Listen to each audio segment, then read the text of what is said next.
नमस्कार दोस्तों, मैं हूं अरविंद और आज आपको एक कहानी सुनाता हूं। ये कहानी है एक राजा की। एक राजा होते हैं जो कि भगवान में बहुत विश्वास रखते हैं। अपना राज कार्य हमेशा शुरू करने से पहले वो मंदिर जाया करते थे और कुछ समय के लिए मंदिर की सीढ़ियों पर बैठकर शांति का अनुभव किया करते थे। अक्सर ऐसा होता था कि जब भी राजा मंदिर की सीढ़ियों पर बैठते थे, उनके दोनों साइड में दो भिखारी बैठा करते थे। एक बाईं साइड में भिखारी बैठता था और एक दाईं साइड में भिखारी बैठता था।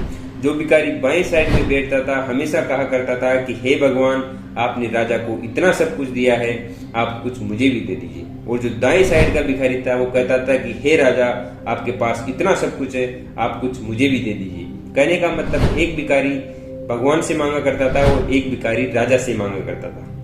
एक दिन राजा को मंत्रियों ने कहा कि जो एक भिखारी हमेशा आपसे मांगता रहता है, इसको आप कुछ ना कुछ दे दीजिए, क्योंकि जो दूसरा भिखारी है उसको तो भगवान अपने आप ही दे देगा, क्योंकि उसको तो भगवान पे आपसे ज्यादा विश्वास है। ऐसा सुनने पर राजा अपने मंत्री से कहता है कि ठीक है, एक बहुत ही स्वादिष्ट खीर बनाई जाए और उस खीर का जो बर्तन है उसके नीचे कुछ सोने के सिक्के भी डाल दिए जाए।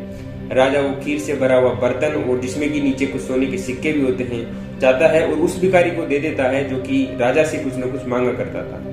वो भिखारी बहुत खुश होता है और जो भिखारी भगवान से मांगा करता था उसको चिढ़ाता है कि देख, तू भगवान से मांग रहा है, भगवान ने तुम्हें कुछ नहीं दिया, और मैं राजा से मांगता था, राजा ने मेरे लिए कितनी स्वादिष्ट खीर भेजी है। वो भिखारी खीर को पीता है, लेकिन खीर बहुत ज्यादा होती है, वो उसे पूरी पी नहीं पाता।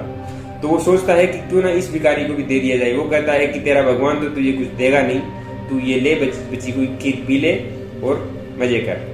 इतना कहने के बाद वो दूसरे भिखारी वो खीर का बर्तन लेके वहां से चला जाता है और देखता है कि उस खीर के बर्तन के नीचे उसको सोने के सिक्के भी मिलते हैं। जब दूसरे दिन राजा जाकर वहीं सीढ़ियों पर बैठता है, देखता है कि वहां पर केवल एक ही भिखारी बैठता है जो कि राजा से मांगा करता था। राजा भिखारी से पूछता है कि तुमने कल खीर खाई? तो भिखारी ने कहा, हाँ, बहुत स्वादिष्ट खीर थी, मैंने खाई और मेरे से जो नहीं खत्म हुई मैंने वो पास वाले भिखारी को दे दी। इसलिए दोस्तों, हमेशा भगवान से प्रार्थना पूरे तन और मन से करना चाहिए और एक भगवान पर जो विश्वास होता है वो पूर्ण रूप से विश्वास करना चाहिए। भगवान हमेशा अपने दुखों का निवारण जरूर करेगा और हमें सफल बनाने में अपनी मदद जरूर करेगा। जिस प्रकार उस एक भिखारी ने भगवान पर विश्वास किया था, कैसे न कैसे करके भगवान ने उसकी मदद कर ली, उसी प्रकार हमें भी भगवान पर पूरा भरोसा बनाए रखना चाहिए। यदा यदा हि धर्मस्य ग्लानिर्भवति भारत अभ्युत्थानम् अधर्मस्य तदात्मानं सृजाम्यहम्।